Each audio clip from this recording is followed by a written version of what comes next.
You are listening to the Milan Weekly Podcast, the English voice of Radio Rossonera and Milan fans all over the world.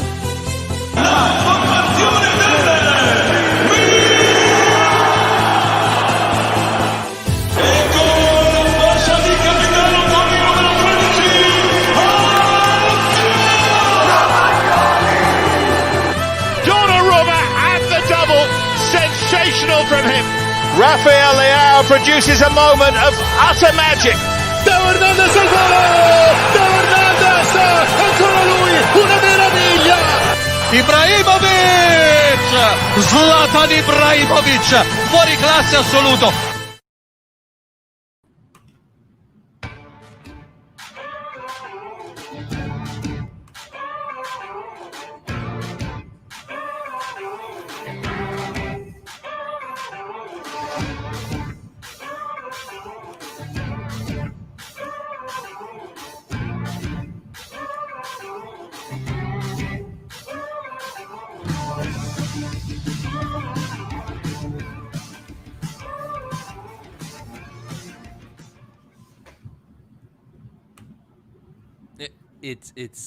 It's like a bizarro world, Steve.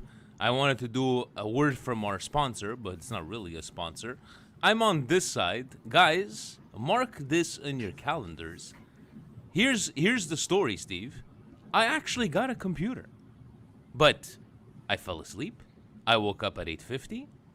The computer's not set up. This is still my old Chromebook. I hope my voice is nice and soothing. But it's on me, guys. It's on me, so blame me. Steve, for once, was ready. At 8:30, he was ready to test it out with me, and I'm, like, completely out cold. I heard the final whistle, and out cold was, there we go. I went out. I think it was maybe the refereeing that got to me, Steve. But thank you for taking care of, picking up the Vinny slack on this one. How are you this fine evening? Very good, very good. And, people were waiting for us. Sorry, guys. Blame Vinny on this one. Blame me. But Steve, what was that fantastic video that you just showed us? Yeah, so that fantastic video is from our friends over at Skrill. They're they're Milan's official global payments partner. This is how Silvio transfers monies from all his accounts. Yeah, exactly. So they were able to send that over. So for everybody who doesn't know what Skrill is, it's very simple. We'll show you right now, guys. It's something. It's basically your online wallet, right? So you go onto their site, Skrill.com, and you can money transfer, easy, secure, fast, and cheap.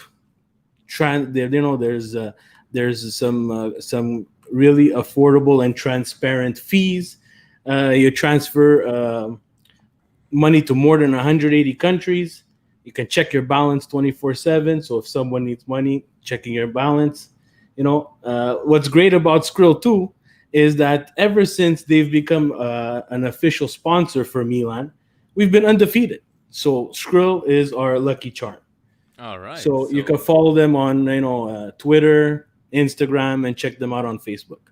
All right. So who knows? Maybe one day I will be able to say a word from our sponsors. But it's fantastic over there, Steve. But let's get the show on the road because I have a feeling that we have a lot of things to talk about. So here we go. Cari amici sportivi, welcome yet to another edition of the Milan Weekly Podcast. Here where we talk everything Milan. From a what the hell was he smoking today, the ref Milan, to a still undefeated Milan. And well, we're not professionals. Nor do we pretend to be. And good evening to all. And I know that we had at the beginning there Ola saying, "Let's go, boys. It's getting late here in Sweden." I apologize for that. And I love how all these fans from all around the world. And thank you to Andre, our newest patron, all the way from Russia, and did interview him for Milan Club Russia. That'll be out on Milanismo worldwide. But Steve, how were you able to juggle today? Were you able to juggle work and watching the game? How did you? 3:45 is a great start time. It's a great work start time. Almost done. We have 1 week like this, I believe, before we change our time to go back to the regular European time. Yeah, I think the November 1st we go. And, this was a hell of a week for Milan taking over from, we did play Celtic on Thursday. If you guys want to have a look at our thoughts, we did have a Patreon special that on our channel. There's our live reactions to there with a couple of the guys.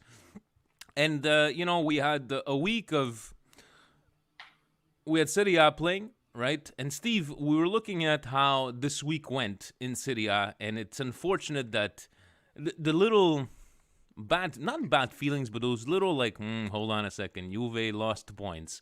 Atalanta didn't beat Sampdoria. Anybody take over? It's typical. Let's take over these points here. And in the end, we didn't lose, that was the most important. But can I say it, Steve? What a shit show. What a seriously shit show. And I'm not saying that Milan played wow, incredible, and we deserve to win 5-0, but what the hell was he smoking today? I don't understand. Your thoughts about the game, Steve? Let's take your thoughts first.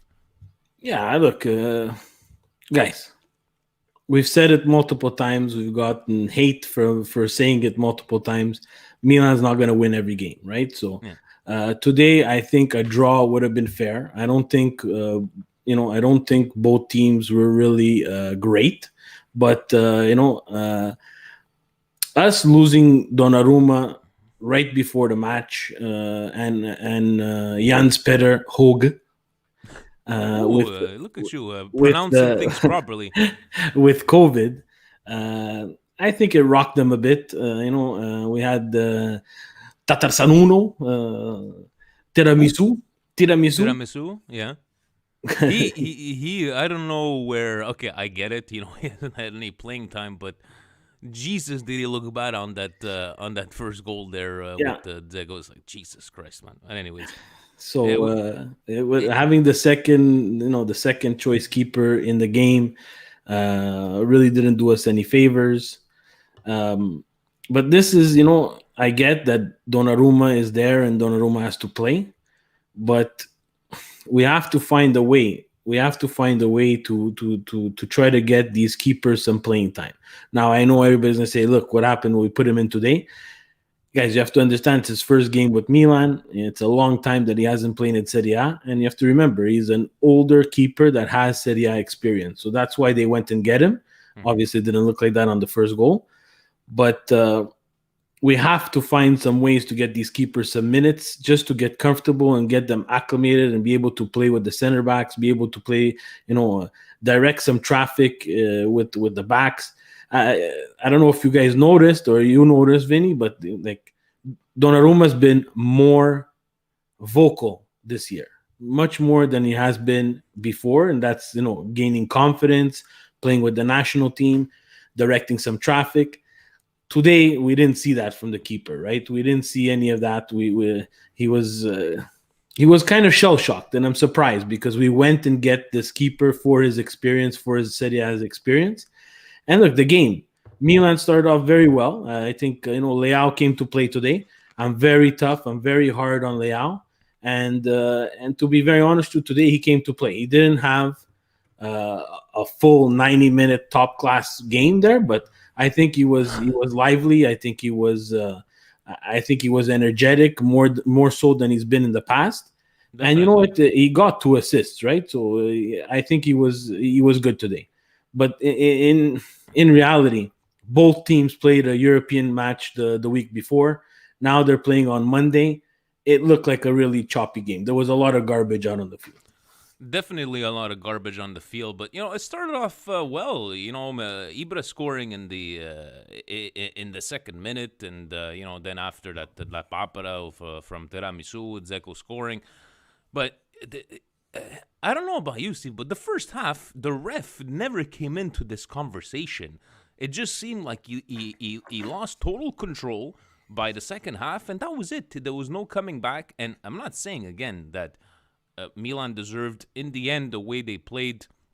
I think Milan, Steve, had maybe one up on Roma. That I think we did deserve to, but not deserve to win. Not oh my God, we crushed Roma. And it just looked like one of those games in the past, let's say 20, 21 games that we played where we played just an edge over the other team, but we were getting those wins. And just today, it just didn't go our way. But in the end, Steve, I'm still happy with the point there and not losing any points and keeping track of the first place in Serie A. Am I wrong by at least stating that? It's just disappointing, right? Because I think once Milan takes the lead 2-1 with another early goal in the second half, I didn't see Roma really muster a lot, really create some dangerous chances. And you know what? I think they failed on their part, because if I'm looking at the keeper and I don't see Gigio Donnarumma, I am peppering all sorts of shots on the keeper. I am testing this guy. I want him to test to try to grab as many balls as possible, and I don't think Roma did that. And I think if he doesn't give that penalty shot, which was not a penalty shot, it was terrible, and did not even go to VAR, which is a tool. I don't know if everybody's heard of this tool, but Can you apparently, explain to me how we got that penalty, Steve? I'm trying to understand how we got the penalty. Look, again, I'm gonna be an unpopular opinion here.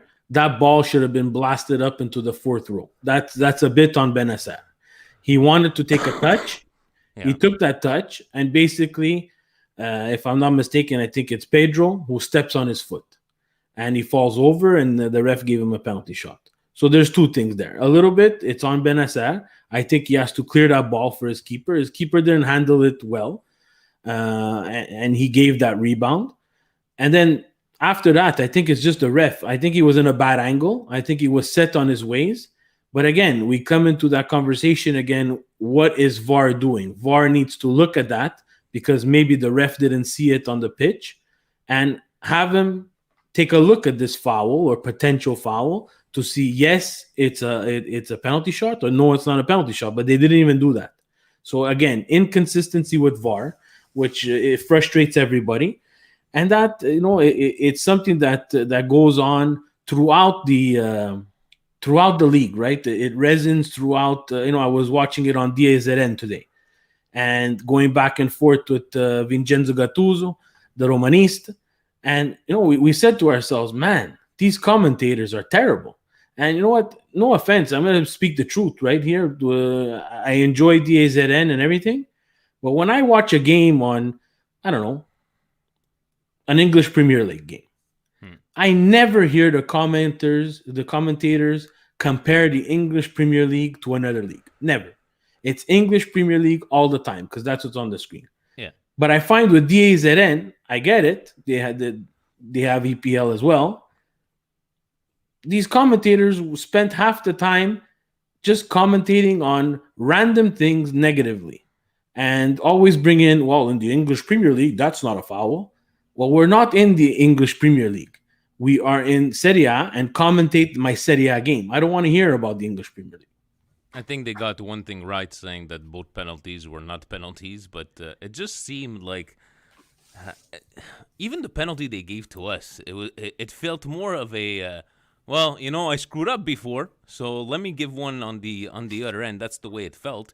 But a point is a point. We'll take it definitely, and I'm not saying that we completely deserve to win or anything like that. It just sucked to see a game go this way, where the referee does take control of the game. And in the end, 3-3, it's great. With news of Donnarumma and who else got it? Steve, Donnarumma and Jens Peter Hogan. Oh, yeah, there we go. And tre del staff. That's the only thing that we were told from over there. But I know that a couple of questions came up on the YouTube channel, and it correlates to a Patreon question from Francis, and I'm going to take it over to you. When should we start being concerned, from Francis, saying about Theo's performances? Are they by a byproduct of being paired up with Leao that is so offensively minded? Any solutions? Do we keep going like this? You see, the way he's a little snake. He likes to infiltrate himself with that. But Theo Steve has not had the best last 2-3 games. Is it maybe a factor of us being so used to him playing at high levels and playing so incredibly well that we're kind of disappointed? Would you start worrying about Theo's performances? I don't think so. I think he's overthinking things, to be honest with you, and I have to agree. We talked about it. So, guys, Leao is a very offensive player. We've said it multiple times that he's young. He has a ton of talent. He needs to improve on his soccer IQ, and that's something that he's going to only get with games. So Theo, knowing that, needs to tighten up the reins on his own game, right? And I don't think he's comfortable in doing that. He's used to, and we've seen it for the past couple of years. He's used to putting his head down and just going straight at goal, or he's going straight on the offense. Now he doesn't have that defensive cover because I don't think Leao is, not that he's not doing it on purpose. He's a young kid who needs to grow, right? And someone needs to tell him that once you see that horse running right by you, or you're in a play with that horse, which is Theo, you got to think about covering him once he's going on the offense. And I don't think that's happening. And it's not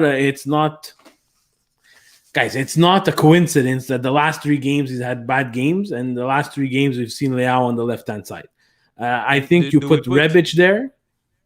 And that's what, do we put a lot of do we put that factor in that, okay, Rebic hasn't been there, and when Rebic was on that side with him, it just looked that they connected so fantastically.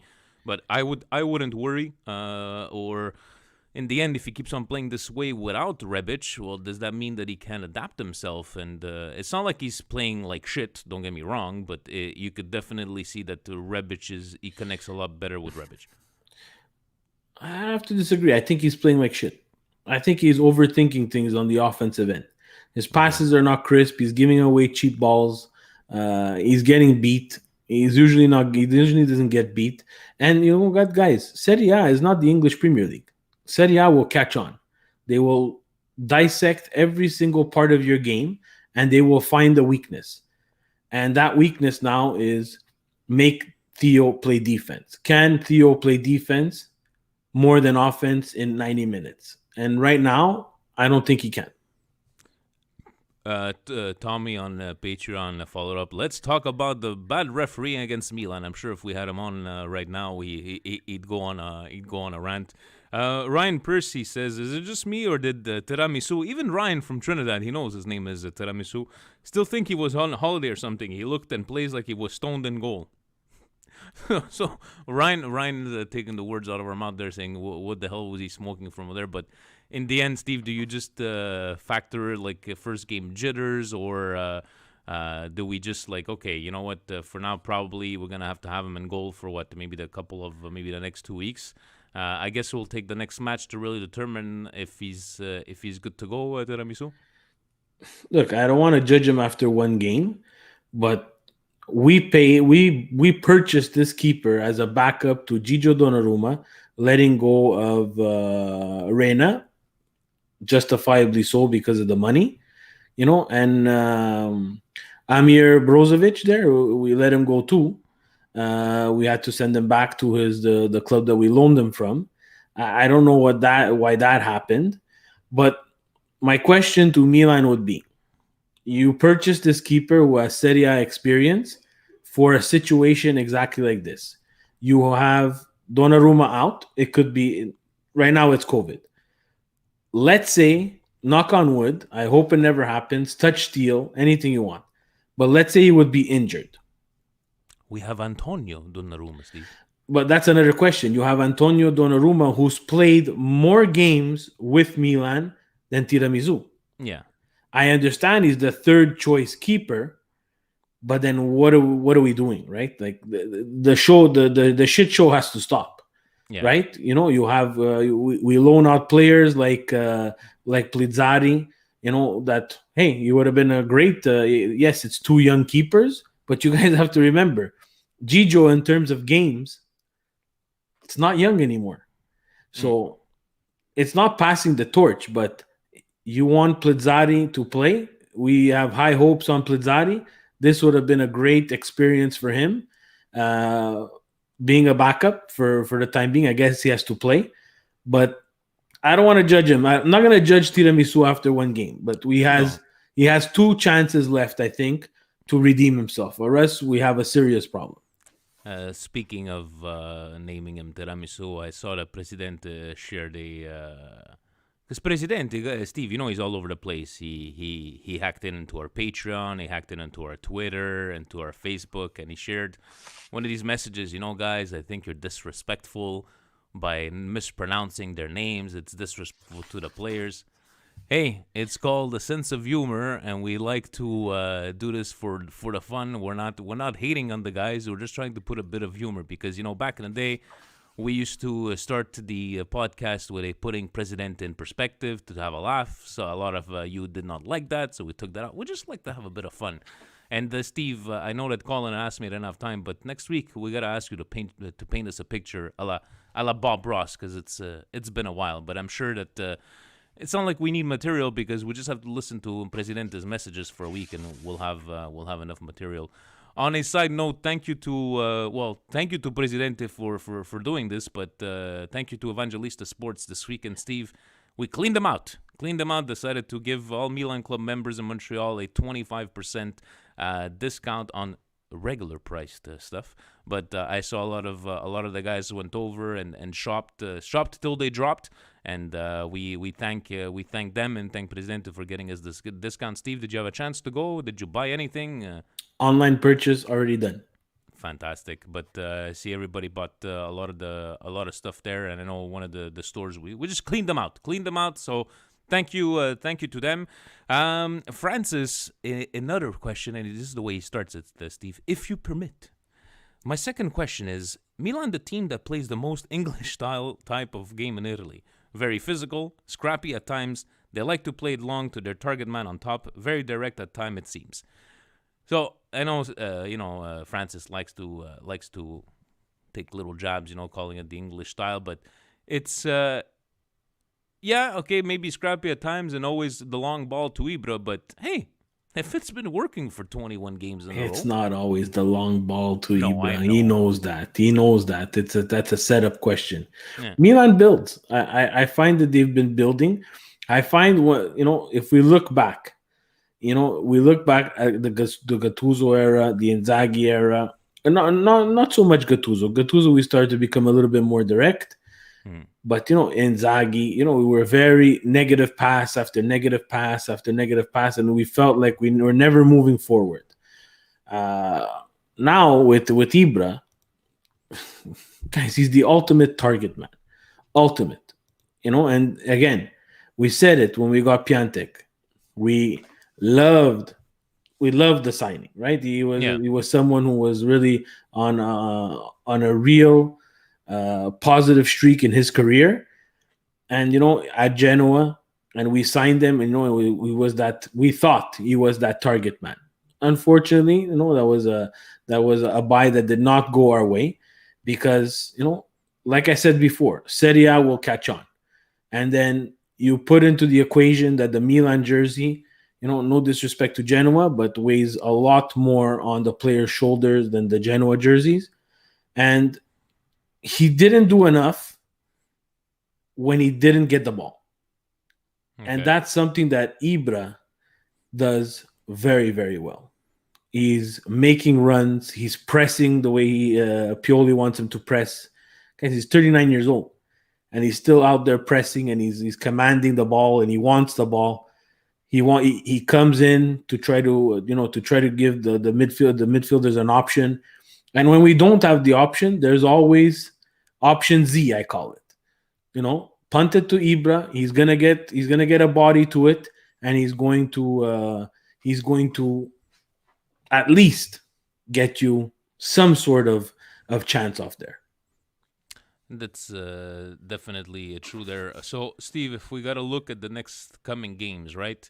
Knowing that Hoj and Donnarumma is out, we do have Sparta Prague on Thursday on the 29th. Then we go play Udinese on the 1st. 6:30 in the morning. Lille the following on the 5th. Then we play Verona and Napoli. But Napoli, that's on the 22nd. I know there's a break because we won't play from the 8th to the 22nd. But in the end, this is going to... Steve, I think you're being told to lower your gain. Just continue. Just continue. Now you know. Now you know what I have to deal with every single day. But Steve, is this going to be a good test to see what kind of team we're made of? What kind of Corleones we're made of? To say like, okay, now we've lost a key part. The heart and soul of our team, as in Donnarumma, the one that stands on his head.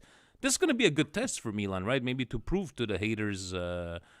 Poor Gio, right? 3:30 in the morning. Poor Jersey Gio. That's what I'm going to call him because he always has fantastic jerseys. Go check him out on the latest Patreon specials. But it's going to be a good test, no, Steve? Just to show like what we're made of, and like when push comes to shove, are we able to adapt ourselves?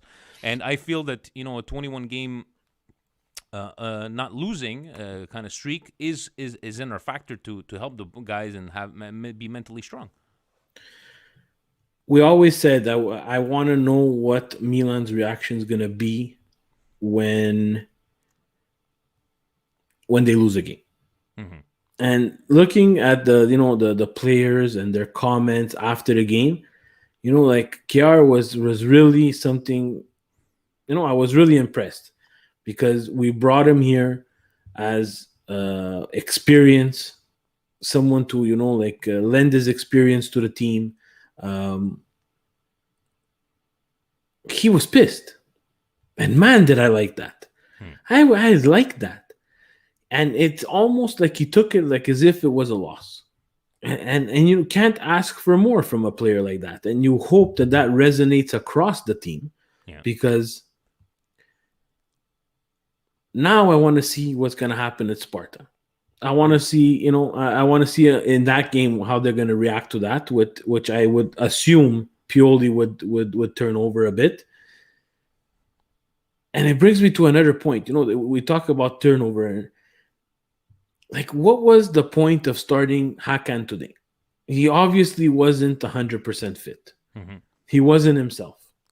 He seemed to sit invisible, Steve, for the first half of the game. I didn't hear his name very much, and not all a touch of balls. But again, he wasn't. I didn't even think he was going to play today. I didn't think so either. He was, he had a good first time ball to Leao, who then, in the first couple of minutes crossed it over to Ibra. But like you have players like Brahim Diaz that we put him on the pitch in Celtic from the start, and he didn't disappoint. He didn't disappoint. So in a game like this against Roma, we'll talk about a bit the changes too. Like I don't want us to get into this. It's like a rinse repeat. Again, we're bringing in Castillejo. And I'm not saying it's a negative change. I'm just saying like you go against the grain. Exactly. Not go like bring in something different. You see that Milan had a lot of possession. You saw that in the final third. Sometimes we didn't have all the ideas. Well, bring in some of that imagination, that wizardry that Diaz has, and that dynamic playmaking ability that he has, and let's get aggressive. And I'm nothing against Castillejo, but to be very honest with you, I don't think he's done enough to merit being one of those substitutes. And it's Leao out and Krunic in. It's the same changes he did.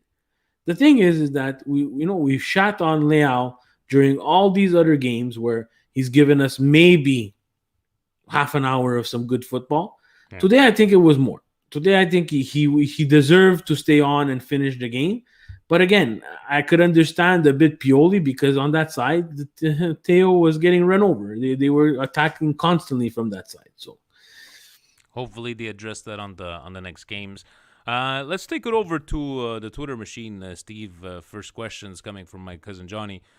He's saying, according to you, is Zlatan top 5 greatest ever all time or top 10 greatest ever all time? So he's saying, you said, player or striker makes a huge difference. He's like, you're right, there's a nuance there. Let's say striker for argument's sake. But you may also argue that he can be top 5 greatest striker of all time and top 10 greatest player of all time. Top 5 striker of all time, I don't think we have the knowledge or the watching, but I don't think he makes that top 5 striker of all time by the history books and what we've read about the history, I don't think he makes that top 5. Top 10 of all time, I think you can make an argument, but there's so many great players that have won more than him. I know he has incredible trophies and feats and records, but I do not think that he makes any of those lists. I don't know if you agree, Steve. Yeah, and I asked that question because it's important, right? It's very hard to pick a top 10 and a top 5 when you're spanning multiple decades, right? If we're starting the player, it's like, there's Maradona and Pele. They occupy... In the last 30 years, I don't think it's even discussion. Yes, 100%, right? But like you're saying, Maradona, Pele, there's the... who's that striker in Germany? Guys, help me out. He had like 62 goals and 50 presences for Germany. It's just like there's too many the legends. But in the last 30 years, Steve, for sure, does he make both those lists or maybe just the top 10? I would think he would make the top 10. Striker is very hard. In the last 30 years, look, you got to go the real Ronaldo. The real Ronaldo, nobody's touching the real Ronaldo. R9, right? Batistuta, you understand? I'm just naming them off the top of my head. Inzaghi. Like these are guys that have... Yes, Gerd Mueller. Check only, out his records. Yes, not only killer goals, like Zlatan, and he would be my number one in terms of presence and that character and what he's brought to the game and how he changed the game, where he made himself a character. Top 5 and top 10, it's really hard, man. Like, a player, you're going to have to include all positions. You understand? It's like you can't just keep on offense. And then there's 10, unfortunately, it's my unpopular opinion, there's 10 better players than Zlatan, you understand? In terms of what they've won, how they've won it, what they've done. You eliminate... factors. Yeah, there's too many factors. You eliminate 2 people right away. You understand? Messi, Ronaldo, 1 and 2. Then you want to start Zidane. That's another one gone. The real Ronaldo is back in that list again. Roberto Baggio, Totti. You understand? Like these are guys who they've been there. Maldini. And Totti and Zlatan is similar too. Very similar, yeah. Because they haven't. Totti won a World Cup, yes, but at club level he has that Scudetto at Rome and not much more, right? Zlatan has a ton of, he has some Scudetto as well, but he doesn't have that illustrious Champions League. You understand that he wants, or some, or something in Europe with Sweden, which was a bit harder up until they really and still are a very good team, a very tough team to play. But he doesn't play anymore. So, Justin on YouTube saying Lewandowski, Ibra. I'm gonna go Ibra on that one because Lewandowski is a fantastic striker, but I think Ibra has proven it in every single continent, has been able to do it to a high level in every league in Europe. And Lewandowski, I'm not sure if he would play in Serie A. If a guy like Cristiano Ronaldo needed 2 years to really get into the groove of Serie A and start scoring over 30 goals, I would put it Ibra. Definitely Lewandowski. I mean, Ibra over Lewandowski. My cousin says, but to be that dominant at 39 years old, yeah, John, we're not debating that. But if you look at that list of people, and honestly, Ibra is always going to go back to that whole World Cup, right? So if we need to judge by criteria, and when you're asking us these kind of questions, anybody out there, we cannot answer with our hearts, right? We're just going to tell you, well, Maldini and company is going to be the best. But look at, like Steve just said, look at the real Ronaldo. Even the last 30 years, the real Ronaldo, Messi, and look at all these right there, right? And already half your list is already gone. And then you got to go, well, who do we pick? Those ones that win the most. But definitely a feat for Ibra to be doing these things at 39 years old. And even to the people that made fun of Milan re-signing an old guy, look what he's able to do. And Steve, would you be surprised if we would re-sign him for another year? I wouldn't. I wouldn't be, but we have to start thinking about a plan B.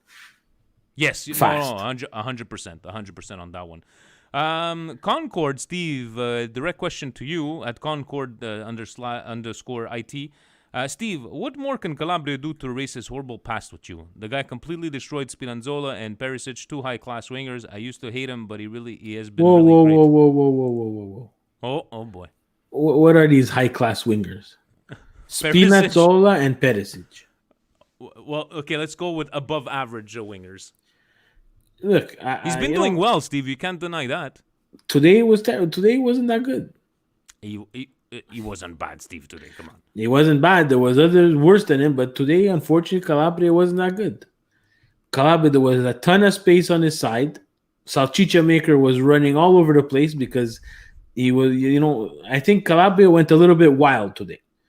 And that's when he makes mistakes. And that's when we get caught on defense, is when he goes wild. When he keeps and he plays his game and he keeps his game within something that he could do, he's consistently good. Is he the right back of my dream team? Absolutely not. But is he the right back for Milan right now? Yes, he's the only option. Is he gaining, like Concord? Is he gaining a bit of space in your heart, Steve? He always has space. Yeah. He has space in my heart until he wears that jersey. Until he wears that jersey, he has space in my heart for the longest time. After that, guys, I want to put players on this team that are going to win. I want my team to win. Calabria, you could give away 3 balls. You could give away 3 penalty shots. If at the end it's 4-3, I'm happy. But if it's not 4-3, you trust me, I'm going to talk about it. Because today, unfortunately, and it's what I said in past podcasts, for Calabria, the problem is consistency. And he was consistent up until today, but today I find that he got exposed a bit. A little dip. He didn't go back to square one. Not back to square one, but he was exposed. A little dip. On a side note, Steve, are you happy when you see Salchicha Maker score? He's just you just see the emotion in his face, and what a great Cinderella story, right? When we had picked him up, and we picked him up as a wing back, and all of a sudden he's playing in the midfield. The emotion is the emotion in his face, but salad makers, sausage makers, salamakers. We love you, and that's what we call you. We need a picture of you, please. Guys, reach out to him on Twitter. We need a picture of him with sausage or a salad, making salad. He's going to get it, but great feeling when we see him score, Steve. You share the same feelings, yes? Yeah, I'm happy because I think he works his butt off. He has tremendous work ethic on that side. You can't ask for more, guys.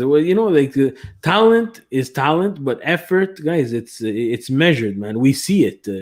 Is he gonna make always the best decisions in the final third? No, but defensively, I find that he helps Calabria a lot, and it's a good partnership for the time being. David saying that he gave up a lot of the balls on a game like this. You know what? Let's just erase. But he's been playing a lot better than we expected. You can't take away that from that kid. Christian Bellini, Steve.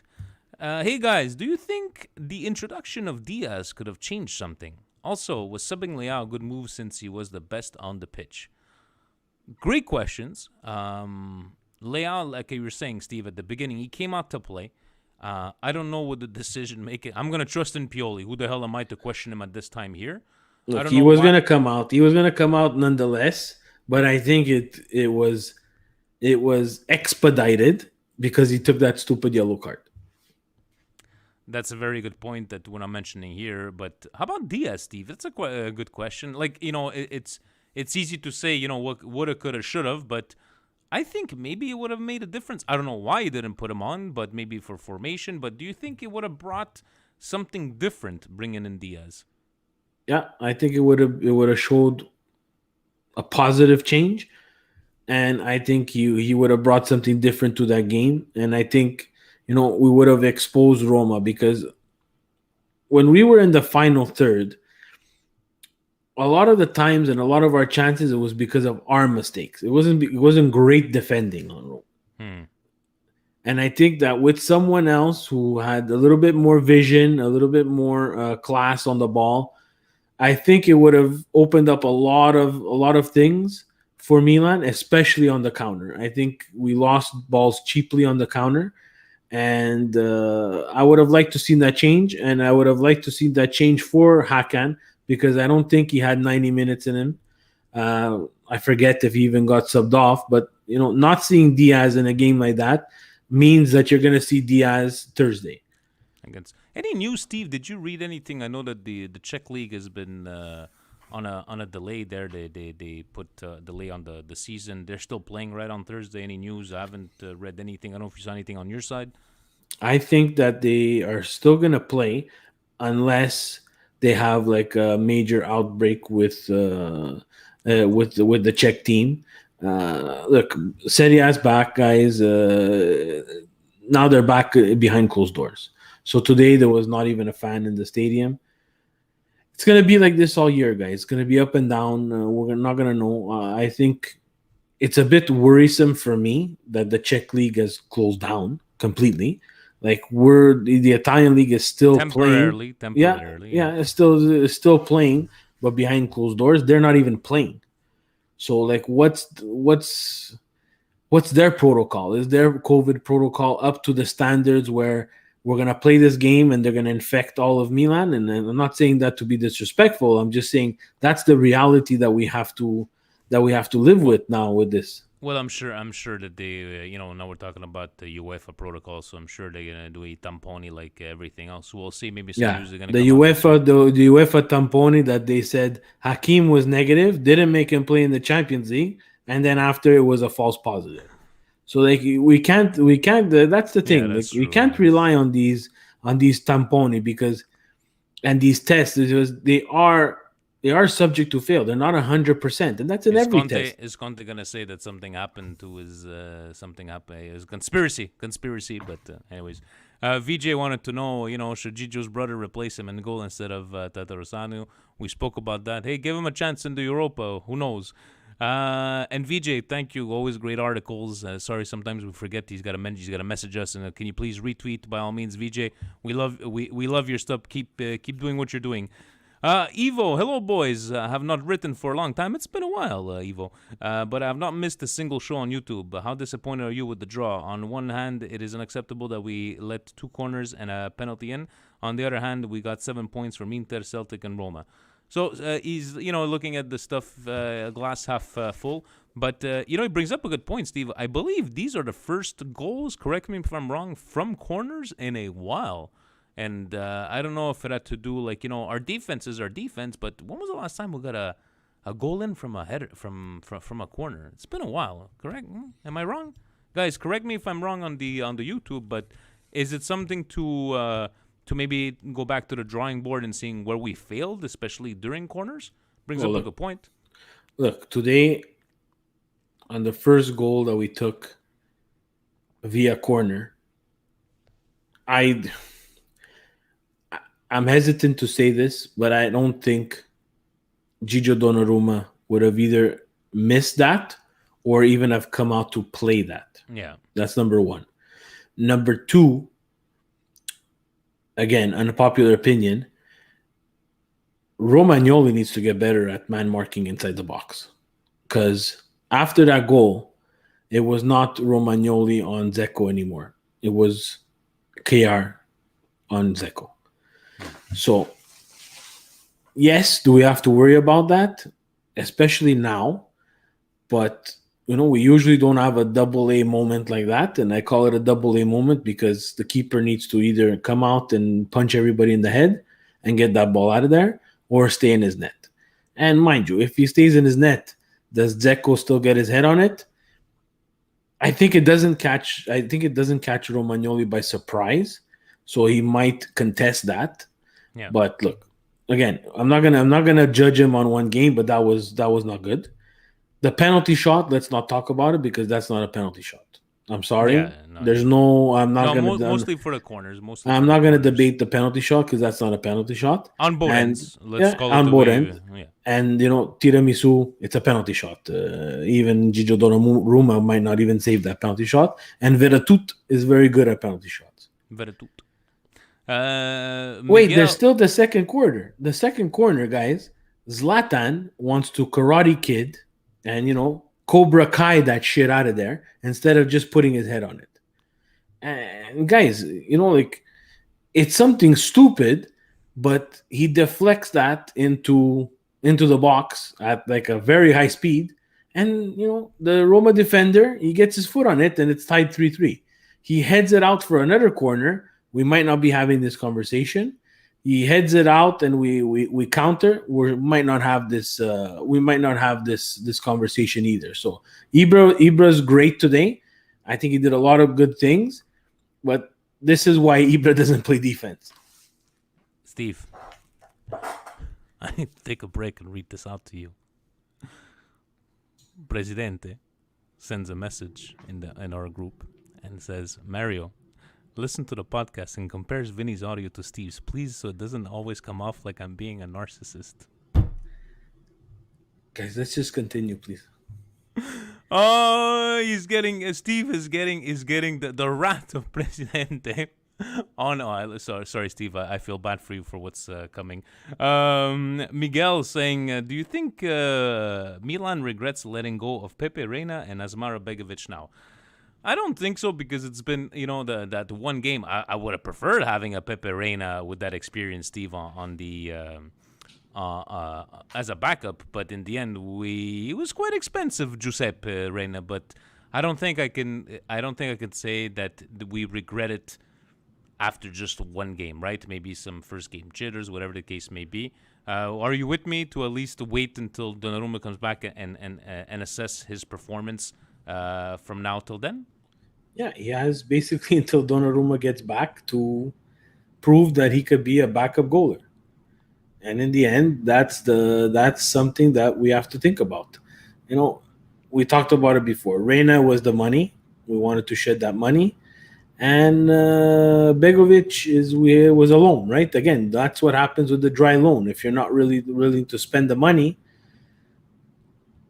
that's what happens. You need to look at another option. And our other option was Tiramisu. And I get why they signed him. He's an older keeper that has Serie A experience. Today, unfortunately, it didn't look like that. Let's see against Sparta and let's see against Udine. Exactly. What else do we have here on the Twitter machine? Andre is asking, hello guys, would you give Zlatan an assistant coach role when he retires at Milan? Definitely. Do you see him as an assistant coach, Steve, or more like higher up? No, I don't see Zlatan as a coach. What do you see Zlatan in? I'm not even sure I see him in the front office, to be very honest with you. It depends what he wants to do. Because in the front office,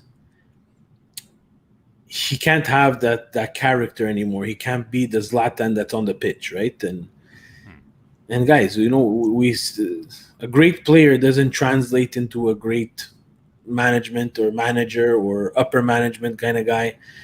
David is bringing up a good point in the comments. Zlatan doesn't take orders from anybody, right? So that's a very good point. He's saying it jokingly, but it's true. Like that type of it would be character. A Boban, right, Steve? It could be.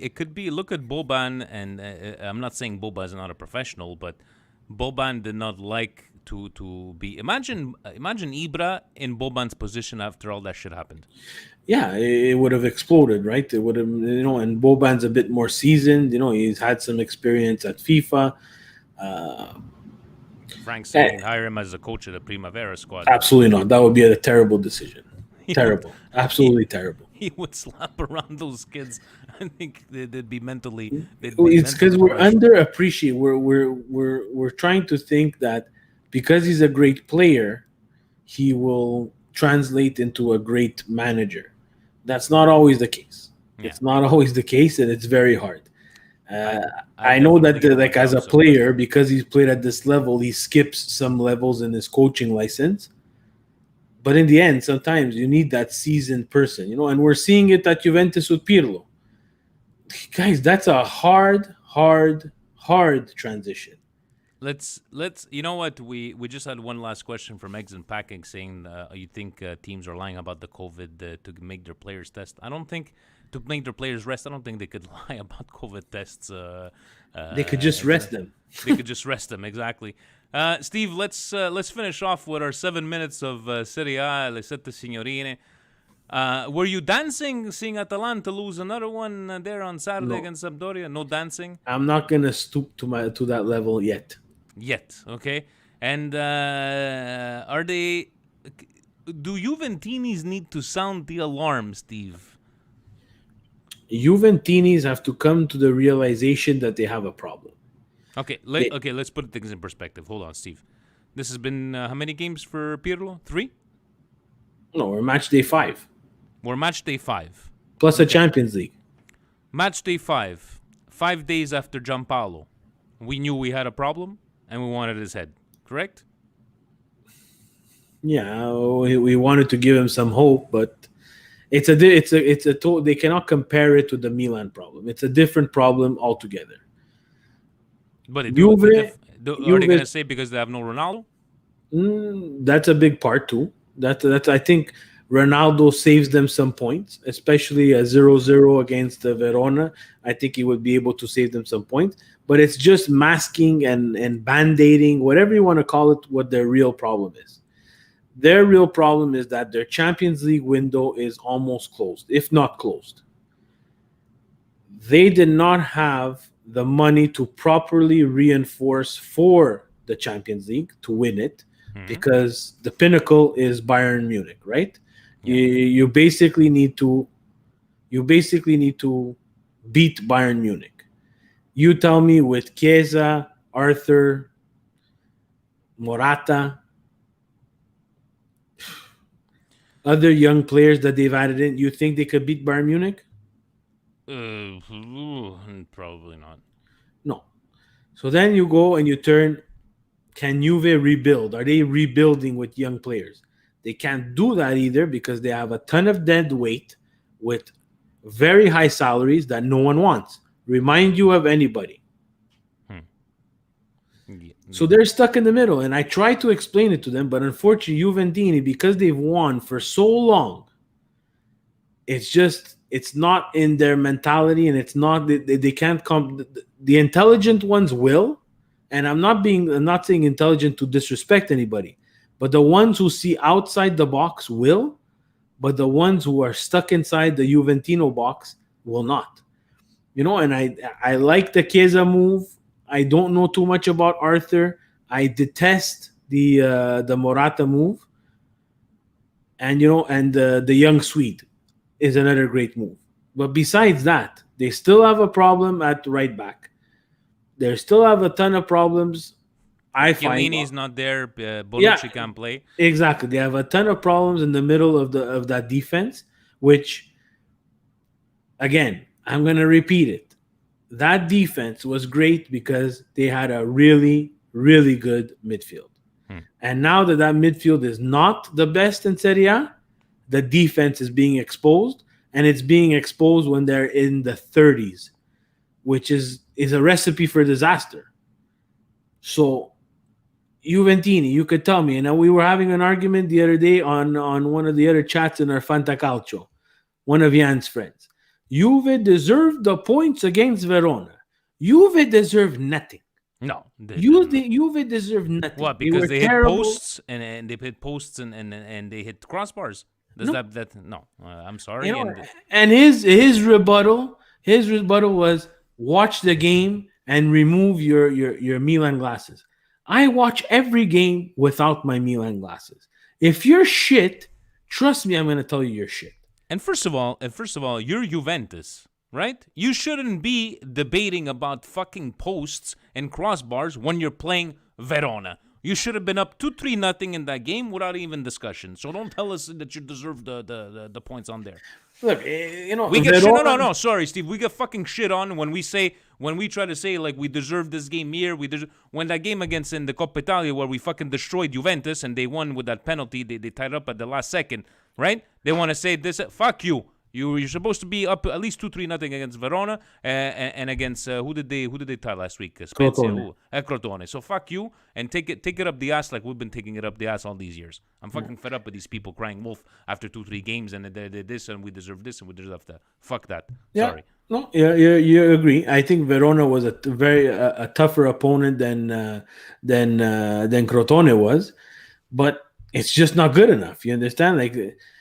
Could it be, we're actually going to say this, could it be Juventus is just not deep enough? Or are they too CR7, are they relying too much on CR7? The guy's a freak of nature. He's an athlete, right? Yeah. But Would he have saved you some points at Crotone? Maybe. Would he Probably. have saved you some points at Verona? Maybe. But in reality, Or maybe Juventus needs to come down a notch and go. When you're walking into these clubs, stop thinking you're the almighty Juventus of the last 8 years, because you're not anymore. And No, they're somebody not. mentioning there will be a new Scudetto winner this year, most probably. So stop going in that you're the mighty Juventus, because teams like Crotone and teams like the Spezias or the Veronas are not scared of you anymore. And that's what happened to Milan all these years. People would come, the Beneventos of the world, they would come and all they come in, oh no, fuck that, Milan, we can beat them. And this is what's happening to you. So eat it for once. Eat it and adapt yourself. And if you can't adapt yourself, shut your fucking mouths. Basta. Bah, scusate. Napoli, 2-1 over Benevento. And comeback win for Napoli there. Nothing surprising. I think they deserved that win, Steve. They were just all over the place. But finally, Napoli coming out with a win when they deserve to win.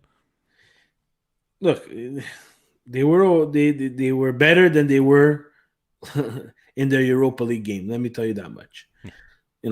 They did create a lot in that Europa League match against the Dutch team. That Dutch team was minus 13 players, but it was a bump in the rope for Napoli, Steve. It's like they and against Benevento, they got down. They got down early, and they came back and they won. So if you want to make a Scudetto run, that's what you have to do. And look at Gattuso not coming up with excuses, Steve, for a loss. We lost. We fucked up, and on to the next game. Mo sarà dura. Inter beating Genoa 2-0. I think they needed that win even for their own.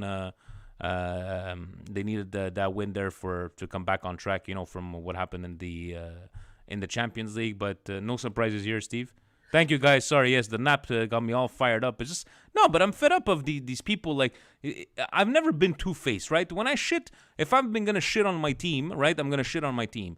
If I'm gonna talk, I've never told a Canadians fan you're living in the past, because I'm gonna rely on my past as a Milan fan, right? So if you're gonna call a spade, don't turn around and do the exact same thing after. Just accept the fact, Juventus, that it's not going to be the che vinciamo tutto d'anno. Realize that you're back to a normal state. Realize that Pirlo is not God's gift to coaching to you, right? And just adapt yourself to that. That's it. It's fired up. It's just that, try to always call it straight down the middle. Try to be, impartial to all fucking sides, and then after hear shit like this. Scusate. Sorry. Inter, yeah. They won. France is probably happy that they won, but Atalanta losing 3-1 to Sampdoria, Steve, at home. That was a surprise of the week, was it not? Atalanta didn't look very good. Yes, I think Atalanta is stuck. They're stuck in the three times a week. Last year was very long for them, and I think they're gonna end up finding themselves. I don't doubt it, but will it be too late, right? Will they fall too far behind to challenge for the Scudetto? We'll see. Last year they also pulled off a run where they were unbeaten for quite a bit of time. And you know what? The Serie A is just great. It's great because it's very competitive. I'm not saying this, I don't want to be a homer because Milan's the top of the table. I think every week someone has a chance to beat that opposite team that they're facing. It's really come to that. Look at Sassuolo flying high, bang. Yeah. Torino pulls 3 goals out on them, right? So I'd love Serie A, guys, and to all the ones that say that there's not a lot of scoring in Serie A and it's all tactics, why don't you go take a look at all the scores and all the goals that are being scored in Serie A? But in the end, Steve, a fantastic week of Serie A. We got Thursday's game. We got then we're going and saying to Udinese. Steve, let's finish off with maybe your indigestions. Anything that really got you all inside you seeing something this week. Well, I spoke about one of the before today's match. It would have been that. It would have been the crybabies at the crybaby Juventino fans who don't want to just come to realities that their team is not just good anymore, and they're not that they're not good. They need a lot of help. They needed a lot of help, and they don't want to admit that they needed a lot of help. And after today's game, it has to be with Serie A and their mockery of the video assistant referee. The VAR today was not used the way it's supposed to be used. It again shows inconsistencies, which is very terrible for Serie A, which is terrible for the game. And you know what? This game ended up in a draw. If someone would have won this game, you know what the headline was going to be. Not that they won the game, is how they won the game. So that takes away from. I'm not saying it was the game of the season, but it was an exciting game. It's a marquee matchup played on Monday with no one else playing. One big team and one okay team, and they were both. No, they were not both. Milan was undefeated, and Roma was undefeated on the field, but lost the game because they can't fill out the score sheet. And yes, congratulations to your only 3 points, Juventus at Tavolino. So we'll leave it at that. I'm definitely, Steve, same thing as you. Like the refereeing today, again, not getting a reason who gets checked of VAR, why didn't it get checked. Just give us some clear directions. It's that frustrating part. And again, I'm not saying that we would have won if it wasn't for the referee. I think we would have won if Donnarumma was in nets. That's my personal opinion. But in the end, just help us understand this whole process of this whole, the VAR selection. Steve, how about a brioche gift of the week? Something that made you feel good. Something that pepped up your step. October 25th, 2015, I think, is when Gigio made his first appearance for Milan against Sassuolo. So it was nice to see that someone tweet that out. And I'm wearing the jacket because this is the jacket of 2015 that he walked out with. So, guys, 5+ years that we've had this guy who's just come out of his teenagehood. We have to appreciate that. And sometimes we overlook it and we forget that he is only a kid. But, man, he's developing into a real world-class goaler. I hope he stays with Milan, and I hope that he can bring us that another little stellina for the national team. I'm gonna go with the little video that was posted. I know we're very critical of Leao most of the time, but he posted a little video of him telling Dalot that respect that shirt because it's a heavy shirt, and he's just giving him a little pep talk, and he's recording him. And I was pleasantly surprised to hear that from a guy like Leao. That again, we like to be critical of the guy, but to see the love and the passion for the shirt and the color, I really liked seeing something like that. Especially a guy like Dalot that he's not gonna stay here for over a year, this prestito secco. So it was very nice. I don't know if you had the chance to see that on the Twitter machine, Steve. Yeah, I think he was sitting on like one of those picture boxes, and he was pointing at the 7 Champions Leagues. Yeah, it's because in Manchester they don't have 7 Champions Leagues. That's what. Well, guys, thank you for joining us once again. Thank you for being patient. Sorry for completely knocking out. The referee knocked me out. That's what it was. Thank you for being part of Bizarro World Milan Weekly Podcast. Steve on the other side. Steve, I guess we're going to have to do a test another time with this new computer because I still haven't figured it out from over there. And lower your gain, Steve. I didn't touch my microphone, so what do you want me to tell you? Guys, thank you so very much for joining us once again. Steve, any final words until we kick it off with our exit video? I want to see Milan fight back. This for me was kind of I take it as if it was a loss. I feel like Kajar right now, mispronouncing his name and everything. I'm pissed. I think we should have had the 3 points. I think if we were a full squad, we would have had the 3 points. I think we were better than them. And I want to see some fight back against Sparta, and I want to see 3 punti a Udine and avanti così, testa alta. Ovunque sempre. Forza Milan. Have a good night, guys. Ciao.